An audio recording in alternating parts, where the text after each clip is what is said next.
Hi, everyone. I'm Lisa Bowden, the product marketing lead for Intelligent Utilization Management here at Availity. And with me today is Lydia Turner, Senior Strategy Consultant at PwC. We're going to explore some of the topics introduced in our Reclaiming Utilization Management webinar in more detail today. So, Lydia, thank you so much for being here with us. Lydia, thank you so much for being here with us today. Yeah, thanks for having me. Great to be back to talk about this topic some more. So you made a point earlier, Lydia, to say that the abrasion is more than turnaround time. And we've unpacked that a little bit, how payers can make life easier for providers. But the other thing we hear providers and even members looking for is more accurate decision making. That was something that you had mentioned in the webinar.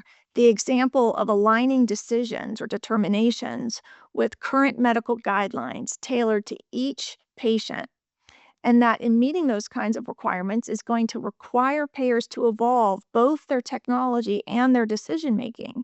So, in your experience, what's the best way for a health plan to combine that strong clinical expertise that's necessary for accurate, auditable determinations with the technology enablement to sustain the speed, turnaround time, and reduce the friction that we just talked about? It's a great question, and it's where I get really excited about the years ahead in here because we're really kind of at that precipice where we can meaningfully combine strong clinical expertise with technology enablement, where we're seeing those tools come together. So really, the most effective approach is to use technology to amplify clinical expertise, not replace it. So that starts with clearly defined evidence based medical policies and experienced clinicians that are involved in deciding how those policies are operationalized. You start with the clinicians and the medicine and the evidence today. You bring in the technology to handle the repeatable, low risk work. Things like surfacing relevant criteria, organizing documentation, automating straightforward approvals, things like that. So the clinicians can focus on more complex, high impact decisions that really do need that human driven engagement and thought process. So when the clinical teams help shape those rules and are a guide to the technology, they're shaping rules and maybe more importantly, the guardrails of what the technology can and can't do. They're informing escalation paths, and that allows technology to become an enabler of consistency and speed while preserving clinical judgment quality and building trust. Right. We really need to trust is something we don't talk about enough in It's certainly a part of, we talk about it in medicine, but in the relationship between a provider and a payer in this essentially discussion about what's clinically appropriate, we want to make sure that we are really focusing on building that trust back up with providers.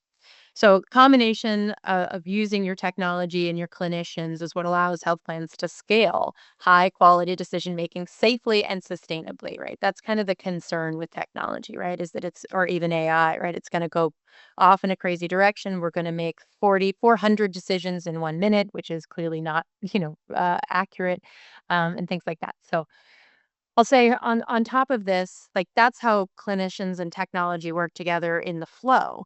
But organizationally, this requires a change in the operating model between operations and technology. So in the sort of traditional, when your tech teams need to be more embedded in your operation to really understand what the operators need from their technology. If we want technology to be an enabler of process and of clinical decision making, it needs to be more collaborative from the start.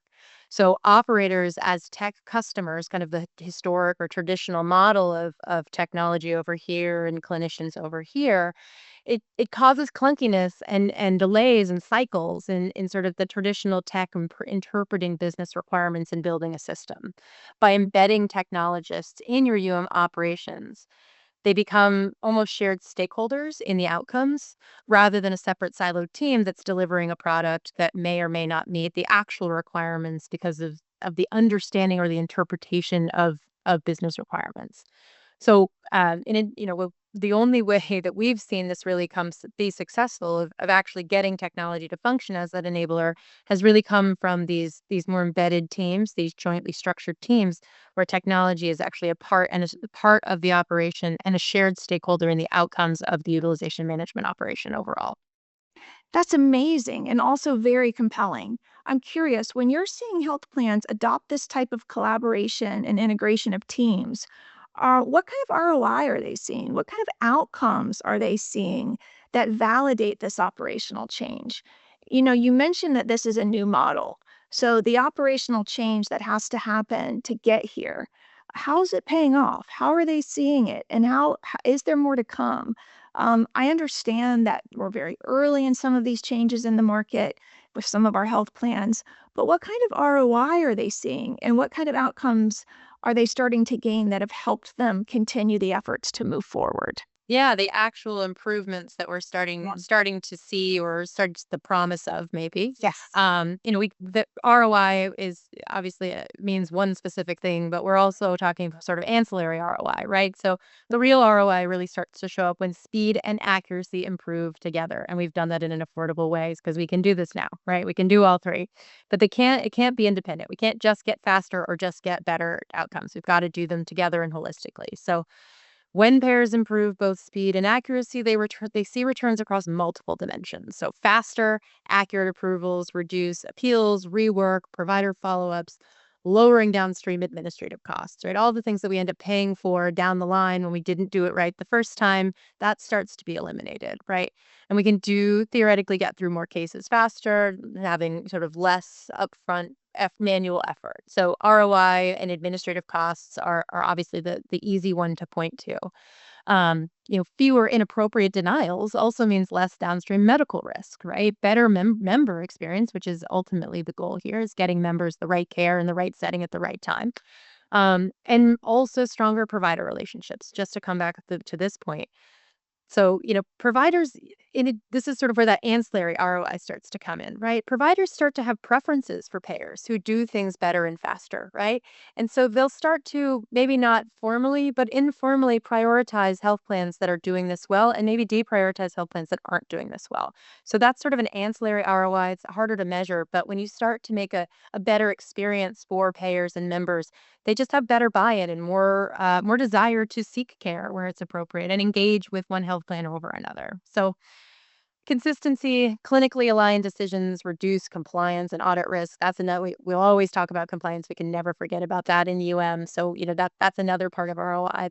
The risk of any sort of clawbacks or any sort of financial penalties for lack of compliance is another big part of it.